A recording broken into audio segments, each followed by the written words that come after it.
আজ কুমিল্লায় পদযাত্রা করবে জাতীয় নাগরিক পার্টি এনসিপি। টাউন হলে সমাবেশ উপলক্ষে নেতাকর্মীদের শুভেচ্ছা জানিয়ে ব্যানার ফেস্টুনে ছেয়ে গেছে নগরীর বিভিন্ন সড়ক ও সমাবেশস্থল। টাউন হল মাঠ থেকে বিস্তারিত জানিয়েছেন কুমিল্লা প্রতিনিধি হুমায়ুন কবির জীবন। দেশ গড়তে জুলাইয়ের যে পদযাত্রা সেটি কিন্তু আজকে কুমিল্লা টাউন হল মাঠে হবে এবং আমরা যতটুকু জানতে পেরেছি জাতীয় নাগরিক পার্টি এনসিপির যে কেন্দ্রীয় কর্মসূচি সেটি চাঁদপুর থেকে আজকে দুপুরের পর কুমিল্লায় শুরু হবে। টাউন হল মাঠে এসে আমরা যেটি দেখেছি যে আসলে কেন্দ্রীয় নেতৃবৃন্দদেরকে বরণ করার জন্য সকল প্রস্তুতি তারা সম্পন্ন করেছেন। আমার পাশে একজন মহানগরে যুগ্ম সমন্বয়কারী আছেন যিনি আসলে জাতীয় নাগরিক পার্টির সাথে যুক্ত আছেন। আপনার কাছ থেকে একটু জানতে চাচ্ছি আজকে আপনাদের যে পদযাত্রা সেটি কখন শুরু হবে এবং কারা কারা থাকছে বা সব কিছু মিলে আপনাদের প্রস্তুতি কেমন?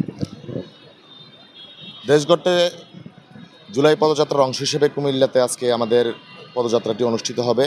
আমাদের সার্বিক সমস্ত ব্যবস্থাপনা আমরা গ্রহণ করেছি। আমরা মঞ্চ প্রস্তুত করা, মাঠ প্রস্তুত করা সহ কুমিল্লা শহরের ব্যানার ফেস্টুন দিয়ে আপনারা ইতিমধ্যে দেখেছেন ছেয়ে গেছে।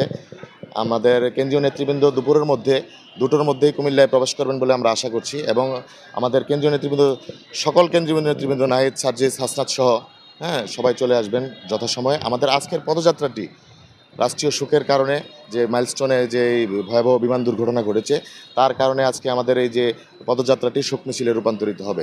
টাউন হল মাঠের যে জাতীয় নাগরিক পার্টি এনসিপির যে সমাবেশটি সেই সমাবেশকে ঘিরে কিন্তু নিরাপত্তাও ব্যবস্থা করেছে। আমরা এখানে দেখেছি বিভিন্ন আইন শৃঙ্খলা বাহিনী কিন্তু উপস্থিত আছেন।